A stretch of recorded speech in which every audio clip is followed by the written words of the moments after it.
Check out something a little bit different here. This is a Battle of Agincourt, 1415, all parts. England versus France.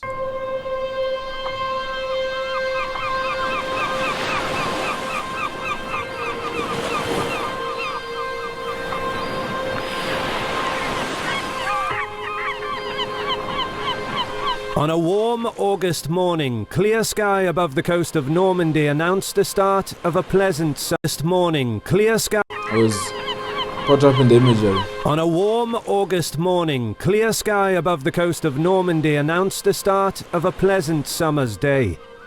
Some 5,000 inhabitants of the port town of Harfleur, located close to the mouth of the river Seine, started their daily routines.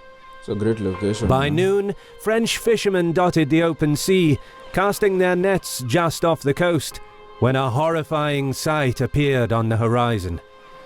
A vast array of ships heading south across the channel. The anticipated English invasion had finally come.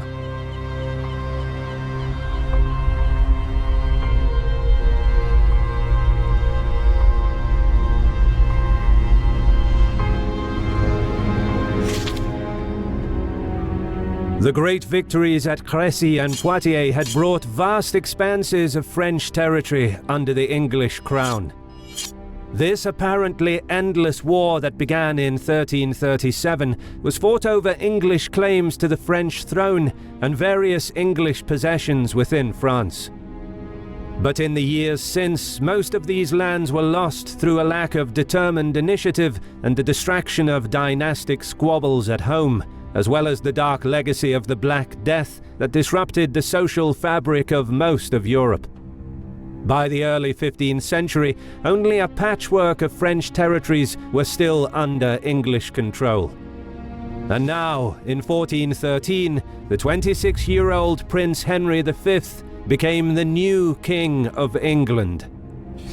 Having inherited the throne from his father, who overthrew the prior King Richard II, Henry's position as ruler was far from secure in the early years of his reign, as sections of the nobility viewed him as the son of a usurper. Conspiracies soon arose against him. Although uncovered and ruthlessly suppressed, the political discord and tension between the nobility and the royal house was laid bare. Nevertheless, Henry saw an opportunity to both further reassert his authority at home and realize his ambitious plans abroad by looking. I mean, look at this. Henry V inherited the throne from Henry IV, who overthrew the prior king. So he's seen as the son of a usurper. These are the plots against him. The Lollard conspiracy leader, Sir John Oldcastle, plan. Since the king and his brothers established a commonwealth, place Oldcastle as regent. He wants to be placed as regent, yeah? Okay. Restrain the king, nobility, and clergy, and dissolve the abbey and share out their riches. Outcome uncovered by Henry's spies. John Oldcastle hanged and burned, gallows and all. Wow. Yeah, you take the risk, man. This is the risk you take when you plan a coup. Southampton plot. Richard of Conisbrough. Third Earl of Cambridge, Henry's plan depose, install Richard II's heir, Edmund Mortimer, 5th Earl of March. So this is the guy who got deposed. They want to install his son as the new king. Authority at home and realize his ambitious plans abroad by looking across the Channel. France faced its own political crisis. King Charles VI's insanity weakened the kingdom, leaving the affairs of the state unattended, resulting in a power struggle among the nobility. This was the perfect moment for Henry to press his claims. He not only demanded Aquitaine and the lands ceded to the English at the Treaty of Bretigny, but also laid claim to former Angevin holdings of Brittany, Normandy, Maine, Anjou, and Touraine, as well as Flanders, which has never been in English hands. wants everything, In addition, bro. the French were to pay the outstanding 1.6 million crowns from the ransom of John II, captured at the Battle of Poitiers in 1356. And Henry would get Princess Catherine's hand in marriage, King Charles' young daughter, along with a dowry of 2 million crowns. For some perspective, the price of a war horse would have been around 80 crowns. So the total amount of 3.6 million that Henry asked for could buy 45,000 war horses, an amount close to $550 million in today's money. In return, the English king would renounce his claim to the French throne, inherited from his great-grandfather Edward III, who was a maternal grandson of the former French king Philippe IV. Unsurprisingly, the government of King Charles, dysfunctional as it was, would not concede to such astronomical demands, instead offering a dowry of 600,000 crowns and an enlarged Aquitaine. The English saw this counteroffer as an insult, claiming that the French had mocked their claims and ridiculed the king himself. Henry seemingly believed that his claims were just, and in his mind, if he could not get justice, he would take by force what king himself. Henry seemingly believed that his claims were just, and in his mind, if he could not get justice, he would take by force what rightfully belonged to him. True to form, his preparations for war started long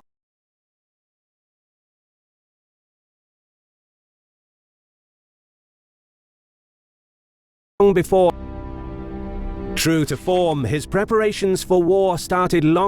negotiations with Charles broke down in June 1415. The wily English king used the protracted talks to secure the support, or at least the neutrality, of John the Fearless, Duke of Burgundy, which would deprive the French coast of maritime protection. And on August 11th, with fair wind, the English fleet set sail for France. The first objective was Harfleur. The fortified port had long been a thorn in England's side, serving as a base for frequent raids along the south coast. Capturing it would thereby reduce the threat against English ports and would serve as a vital base of operations into France, along with Calais, situated further up the coast. On the afternoon of August 14th, King Henry's army landed near the mouth of the river Seine.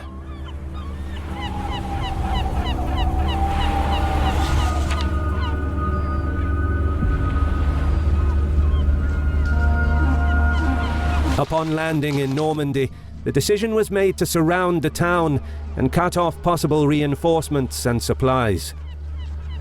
Henry's brother, Thomas, Duke of Clarence, was sent to block off the eastern approach, while the king remained to deploy the main body of the army. Henry's brother, Thomas, Duke of Clarence, was sent to block off the eastern approach, while the king remained to deploy the main body of the army. Siege weapons and 12 guns had to be brought closer to the walls to be effective against Harfleur's strong defenses. The town, with its 5,000 inhabitants, was protected by 4.5-meter thick walls, water defenses, and 24 towers, with a well-defended port and a garrison of 250 men. In his message, Henry demanded surrender, attempting to instill fear in the minds of the populace by citing a biblical law that gave him the right to put the townsfolk to the sword if they refused to yield, due to his right to the French throne. Meanwhile, as Thomas advanced to surround the town on the landward side, a relief force appeared. 300 French men-at-arms rode with haste towards the gates, under the command of Raoul de Gaucourt. Although a small retinue, the presence of these professional soldiers would stiffen the resolve of the populace. Determined to resist the invading army, the French closed the sluice gates to inundate the valley to the north. Harfleur would not yield to Henry's demands for surrender. Soon after, the English siege train unleashed hell on the town. Over the course of a few days, the bombardment inflicted significant damage to the walls and towers, with some projectiles reaching buildings in the middle of the town. The threat of death from above became a daily occurrence for the inhabitants. But the townsfolk and soldiers responded, manning the guns on the walls and bulwarks. They harassed and inflicted heavy losses on Henry's irreplaceable teams of gunners and siege engine crews, who had to get close to the walls to be effective, thereby placing themselves in a vulnerable position well within reach of the French. At night, the resilient defenders made frantic repairs to their damaged defenses, much to the astonishment and frustration of the English besiegers. And by early September, some 15 days into the siege, the summer heat turned the water in the flooded valley to the north into a stagnant and foul, disease-infested swamp. As the siege dragged on with little progress, dysentery began ravaging the English army. The dire situation forced Henry to adopt urgent measures. He ordered mines to be dug under the walls, intending to collapse the tunnels to undermine the town's defenses. However, his mining crews were frustrated by counter-tunnels dug by the French. The stubborn townsfolk would tunnel their way to intercept and damage the English works and attack their crews, sabotaging all attempts to undermine the town's walls. Above ground, the English king ordered the wooden towers to be brought up against the wall to launch an assault on the town. But by this time, the siege went on for a month. Although not lengthy by medieval standards, it required more time and resources than Henry anticipated. Unsanitary conditions, polluted water supplies, and, as suggested by a contemporary chronicler, bad effects of unripe fruit, grapes, and shellfish sapped the English army. And having thousands of men, horses, and other animals in close proximity, along with the waste they produced, created conditions that were ripe for infections. The outbreak of dysentery caused the death of many, while many more fell ill. Earls, knights, esquires, and archers alike were incapacitated, with many granted permission to return by ship to England to recover once the siege was over. However, reports of dysentery in Harfleur indicated that the siege began taking its toll on the town as well. But, despite privations, bombardment, and disease, the defenders rallied, launching a sortie on the English siege works. Led by Gaucourt, the French men-at-arms set fire to Henry's siege bastion before retreating to the safety of the defences. The English now faced the prospect of a prolonged stay under the walls of Harfleur. For Henry, it was now or never. The king launched a desperate assault on the bulwarks outside the main gate, supported by a constant rain of arrows. English bowmen managed to set fire to one of the towers using flammable arrows, which gave the dismounted men-at-arms the upper hand. Fierce fighting ensued as the French attempted to drive the English back. But the invaders took control of the gate fortifications, forcing the defenders to retreat into the town. On the following day, the king demanded surrender for the second time. Again, he was rejected. Frustrated, Henry sounded the trumpets for the troops to prepare a full assault, ordering the remaining guns to maintain a steady bombardment and not allow the defenders any sleep. Frightened of the prospect of the town being taken by storm, with the biblical law permitting the slaughter of the inhabitants if they refused to surrender, sections of the population wavered. Although he was determined to take the town by storm, Henry was relieved when the defenders agreed to open negotiations. Talks continued for 2 days until, on September the 18th, town officials agreed to yield Harfleur if no relief force came by September 23rd. Raoul de Gaucourt sent messages out, but received word that the French army had not yet gathered enough troops to give battle. No help would come. With no other choice, the Lord of Gaucourt surrendered the town on September 22nd.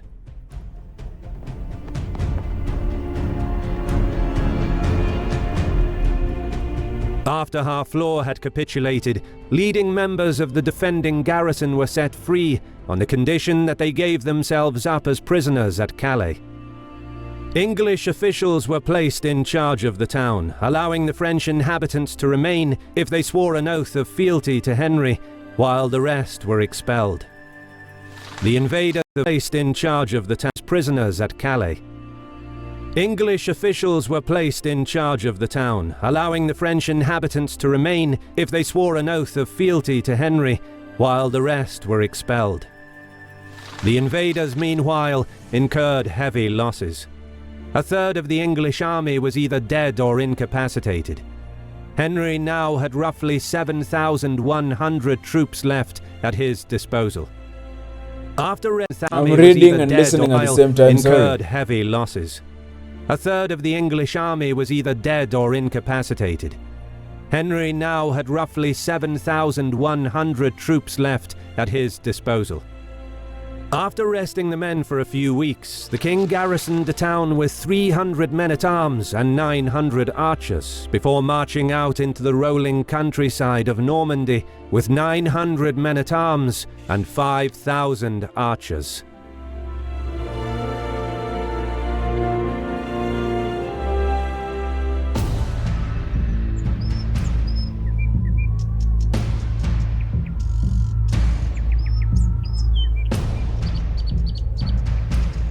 The war on Agincourt now. It is close to noon on a damp autumn day, not far from the castle of Agincourt. The French army, led by Constable Charles d'Albret, stared down the invaders, eager to punish them for pillaging and burning their lands. The English, led by King Henry V, were outnumbered, hungry, and sick. Many of them anticipated that on this day they would die. Then, as one, they knelt in prayer. Every man kissed the ground and took a piece of dirt to chew in his mouth. When they rose to their feet, the English were ready to sell their lives dearly, to triumph or die.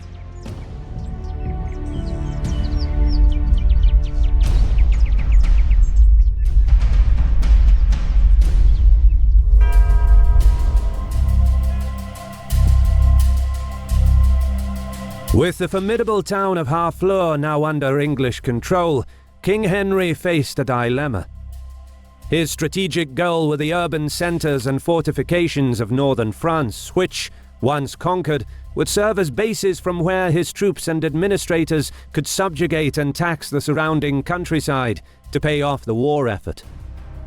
This plan gained widespread support from the people and the magnates, and large sums were borrowed to finance the campaign, in part through parliamentary taxation. But the siege of Harfleur proved costly. The English army was worn down by casualties and disease, and winter was just around the corner. Worse, reports came of French forces being assembled near Rouen. It was clear that Henry's ambitious plans had to be put on hold. At a council meeting, the king was advised to garrison Harfleur and sail back to England so his troops could recover. But Henry knew that conquering the principal North French port alone would not produce a sense of victory and authority he needed to secure his position at home, nor would it cover the vast borrowings for the campaign.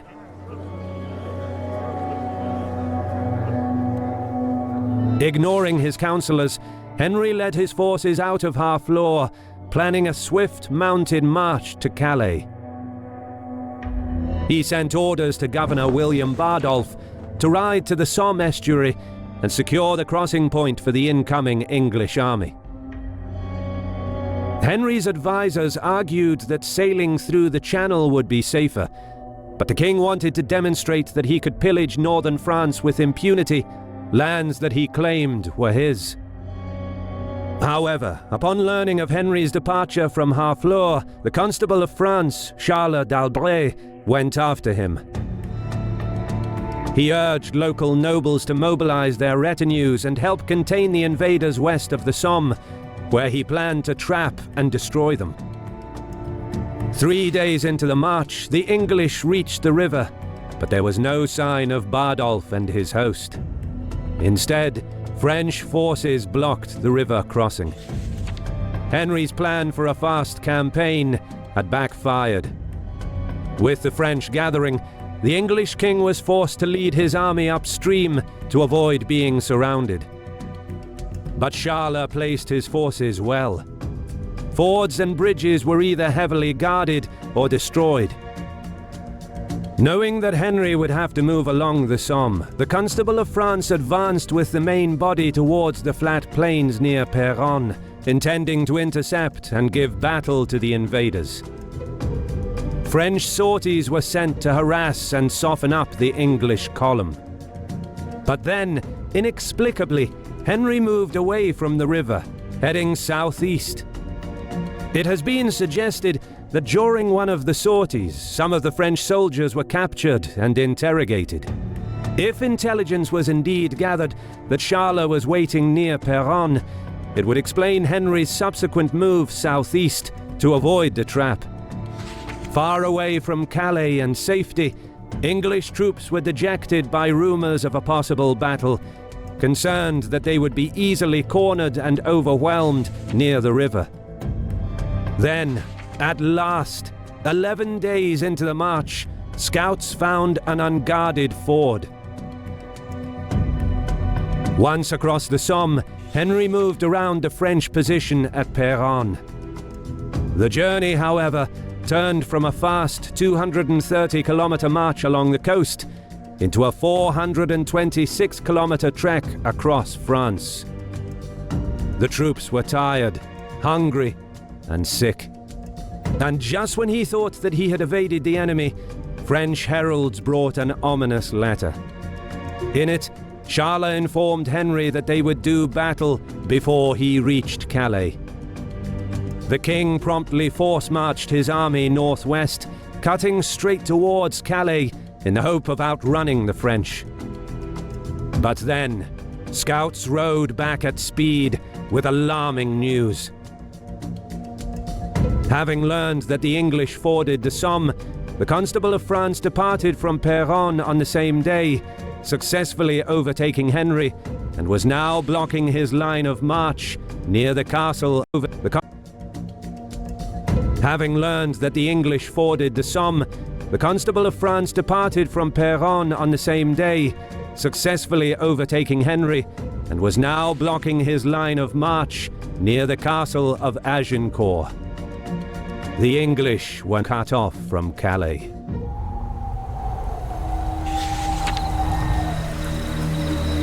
With no major action taking place on the first day, the two armies settled in for the night.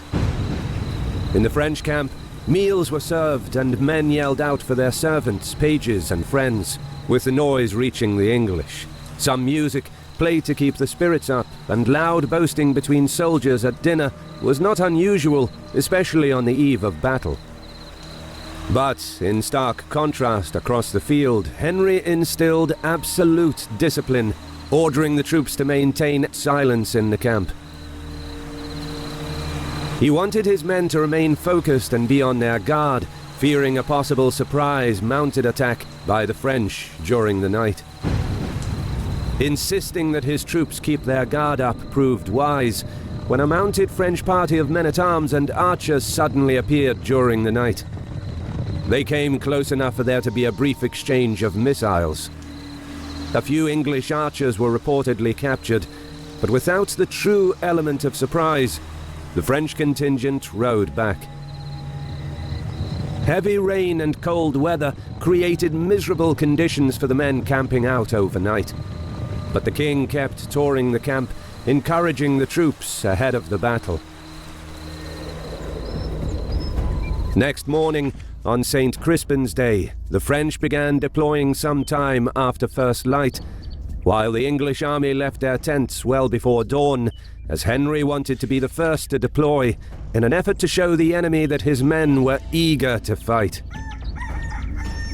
In the light of day, Henry was quick to realize that the dreadful rain from the night prior created an unexpected opportunity.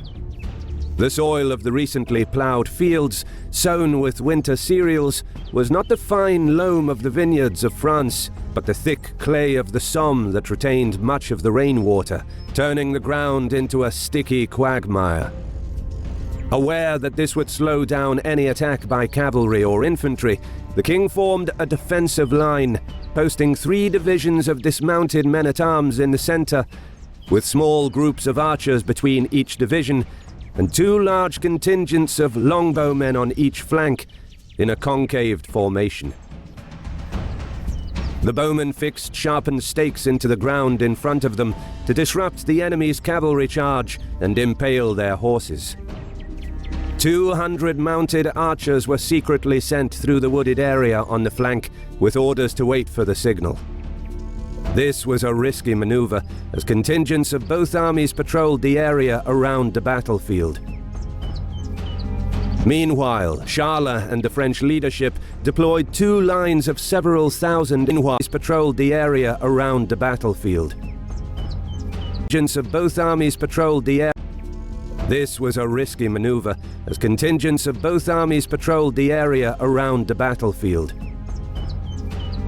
Meanwhile, Charles and the French leadership deployed 2 lines of several thousand infantrymen and dismounted men-at-arms, placing archers and crossbowmen between the divisions, with contingents of cavalry on the flanks, while the third line was largely composed of mounted men-at-arms. A few chroniclers mention artillery pieces, but it appears those played no part in the battle. The size of the 2 armies is still hotly debated. Accounting for the losses at Harfleur and the garrison left to guard the town, Henry was left with around 6,000 troops for the campaign, comprised of around 1,000 men-at-arms and 5,000 archers. Meanwhile, the notion of a vast French army is out of context for medieval history. Prior to 1415 AD, the last time a French king was able to muster 50 vast French army is out of context for medieval history. Prior to 1415 AD, the last time a French king was able to muster 15 to 16,000 men was in the 1380s, and these were drawn from the whole kingdom, while in 1415 AD, there was very little recruitment south of the Loire. The excellent research done by Professor Anne Curry shows that it would have been difficult for the French to field more than 12,000 troops at Agincourt. Furthermore, contemporary French records of military financial expenses for the 1415 campaign show that 6,000 men-at-arms and 3,000 archers were recruited, with additional men assembled in the weeks prior to the battle, for a total of around 12,000 troops. Still, the French outnumbered the English up to 2 to 1. But the biggest difference between the 2 armies was in the numbers of men-at-arms, a 5 to 1 ratio in favor of the French. To learn more on this, links to Anne Curry's books and articles from the University of Southampton and FutureLearn are in the sources below. Both armies were fully deployed by 7 a.m., but the standoff continued for another 3 to 4 hours. The men hurled insults at each other, but the Constable of France was in no hurry, and Henry was outnumbered. Neither side wanted to make the first move. However, the English were desperately low on food and supplies, while the French were well provisioned, with some of the older nobles suggesting that they should just simply wait and let the English go hungry. And as lunchtime approached around 11 a.m., many French nobles sent their servants to fetch meals, wait and let the English go hungry. And as lunchtime approached around 11 a.m., many French nobles sent their servants to fetch meals, while others mounted their horses to trot around and keep them warm. Seeing that the enemy was willing to wait and starve him out, Henry made a bold decision. he gave the order, "Banners forward!" Archers pulled their hedgehog of sharpened stakes from the ground and carried them forward to the new battle line.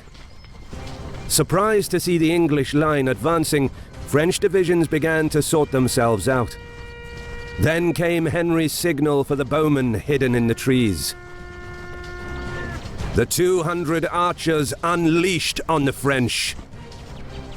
With the arrow volleys came the shouting of hunting calls, designed to make it seem like the act of shooting at French nobles was no different than hunting wild hogs in the forest. This was a deep insult for the French nobility, who didn't even recognize the existence of the low-born English archers. Enraged, the French were goaded into advancing forward. Just when it seemed that the two armies were charging towards each other, Henry ordered the men to stop once they reached the extreme longbow range, and the archers quickly went about replanting the sharp wooden stakes in front of the line. French mounted knights on either flank rode ahead of the main line, tasked with breaking the large contingents of English archers to allow the dismounted, heavily armored men-at-arms to close in. However, the ploughed, muddy field slowed them down, and they soon rode into a virtual storm of arrows. English and Welsh archers in Henry's army carried more powerful bows than those used by their forefathers, and the armor-piercing arrowheads made the weapon much deadlier than its predecessor. The arrow volleys cut down many of the knights. Wounded and frightened horses threw their riders and galloped from the fray in panic back towards the main French line, with some crashing into the incoming infantry, trampling over the men-at-arms and breaking their cohesion. Soon enough, the cavalry charge faltered. Most of the survivors fled back, stumbling past their comrades in terror, while a few brave men rejoined the attack. The 1st French Division slogged their way forward through the mud under a constant barrage. Younger, more hot-headed nobles predicted that the English would be struck with fear by the approach of so many knights and men-at-arms. That they were not was the result of the damage that their arrows had caused. By the time the French reached the enemy, they were close to exhaustion, some wounded by arrows. Still, the sheer weight of their numbers pushed the English back, but at a heavy price. Many French men-at-arms shortened their lances in anticipation of quickly closing in on the English. Shorter weapons would have given them an advantage in close quarters, but now the English had a longer reach, jabbing at the less protected legs and groin of the advancing French. Those mortally wounded fell, and others piled up on top of them, many still alive, who simply fell in the crush. The 2nd French Division straggled into the fight, but this only made matters worse. Pressing the 1st Division from the back failed to add any momentum to the attack and only caused more confusion in the ranks. With the English line stretched thin, archers dropped their bows and joined the melee, pulling out their swords, axes, hammers and daggers to add to the defense of the line. Being more lightly armored, the bowmen maneuvered their way in the mud much easier, cutting straight into the enemy formation. With no reserves to speak of, King Henry himself took part in the fighting, as the mauling of the French men-at-arms continued, with many captured for ransom after the encounter. Within 2 hours, both sides ran out of steam, and the battle was decided. Those French who survived staggered back towards the uncommitted 3rd French Division, now uncertain if they should join the fighting. As the English were catching their breath, a local French lord appeared behind the English line, leading a group of knights and a mob of peasants. Perhaps their plan was to attack Henry's rear, but they soon descended on the English camp, capturing the king's beddings and one of his spare crowns. Unsure if the French would regroup and he would become trapped between 2 enemy contingents, Henry ordered the slaughter of prisoners to prevent them from joining a possible 3rd French attack. As the systematic killing of prisoners unfolded, Henry sent a herald to the 3rd French Division, ordering them off the battlefield. The 3rd French line ordering them off as unfolded, Henry sent a herald to the 3rd French Division, ordering them off the battlefield. The 3rd French line withdrew from the field soon after. On the English side, casualties are thought to have been no greater than 600. Earl of Suffolk died, as did the Duke of York, trampled to death in the mud. Henry himself defended his badly wounded brother, the Duke of Gloucester, in the heat of battle. Meanwhile, on the French side, 5 grave pits were dug, each filled with between 1,000 and 1,200 dead. Around 5,000 perished, though this number may have been higher. The Constable of France died in the fighting, so did the Duke of Alençon, as well as Boucicaut, along with many prominent knights and nobles. This most incredible of triumphs had put the Kingdom of France on its knees.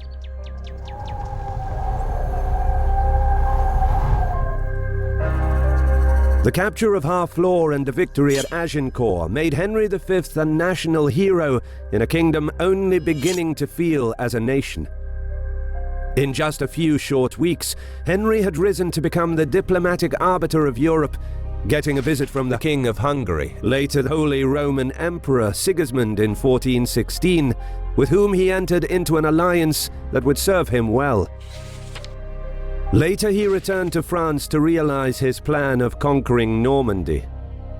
Rouen, the capital of northern France, surrendered in 1419.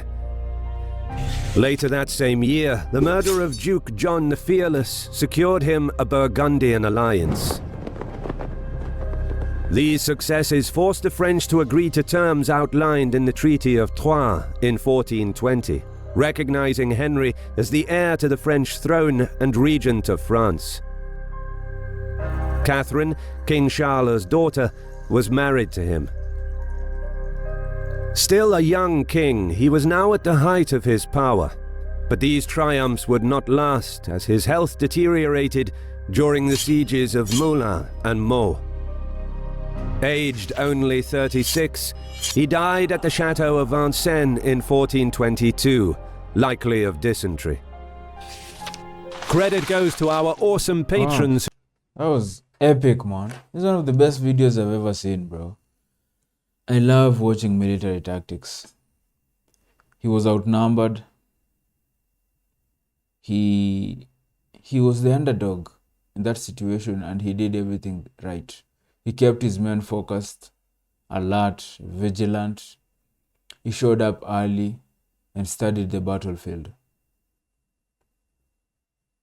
It's the weather, man. The weather. It's the weather that, decided this. Him recognizing the advantage in the way the weather was at the time. The night before it rained, it was muddy. He saw that. He was there early. He saw that. The French were overconfident, man.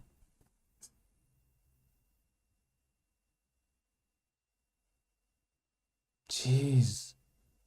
It looks like the longbow was very effective here. Henry V, man. Fuck, man. What a fucking legend, bro. Is this the greatest English king?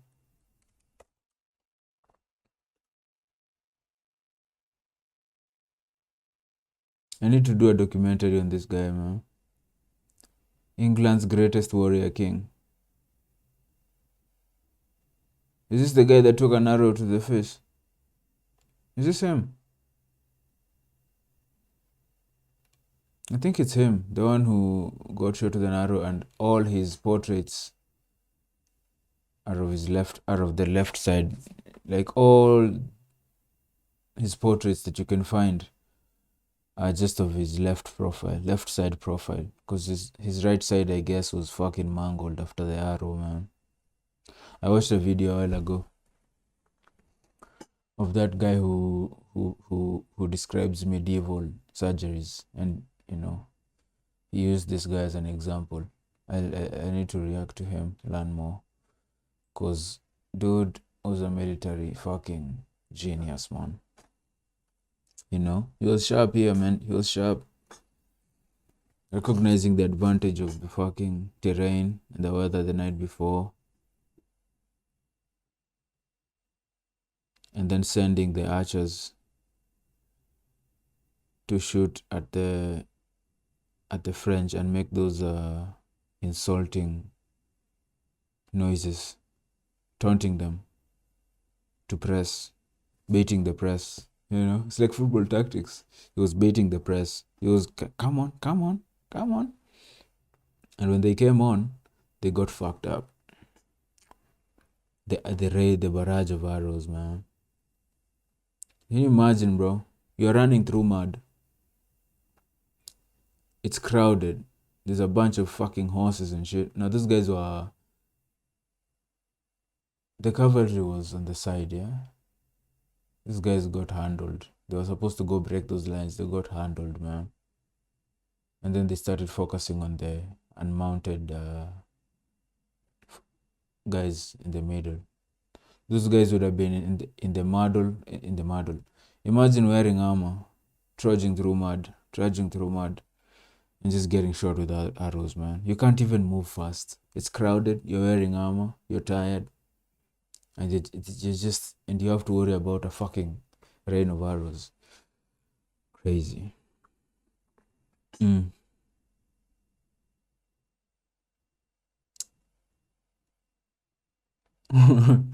A funny comment here: the amount of critical battles in history that have been won by first insulting the enemy is always staggeringly high. Yeah, taunting. That's why taunting is very effective, even in martial arts, man. It brings emotion into the mix, and emotion fucks things up. You know, you taunt someone, you get them emotionally invested, they start making mistakes.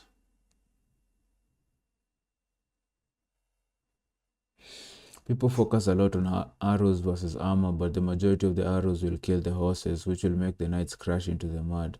You won't die from that, but it will make you sore and extra slow and uncomfortable, making it easier for English bowmen to hit unarmed spots like face and making the melee fight much more disadvantaged against the English knights without mud.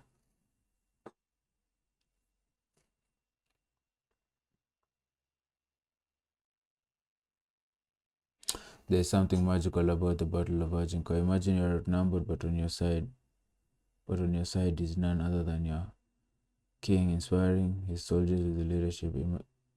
If my king was on the front lines, I would follow him to the end of the world and beyond. Soldiers love leaders who lead from the front. That's why Caesar and Napoleon were loved. Yeah.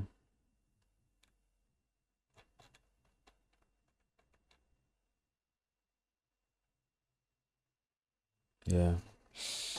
This was good, man. Even just the way they showed it. I need to see more. Have they done... I want to see more breakdowns like this. Because that was fucking epic. Yeah, I think there's more. There's more. Fuck yeah.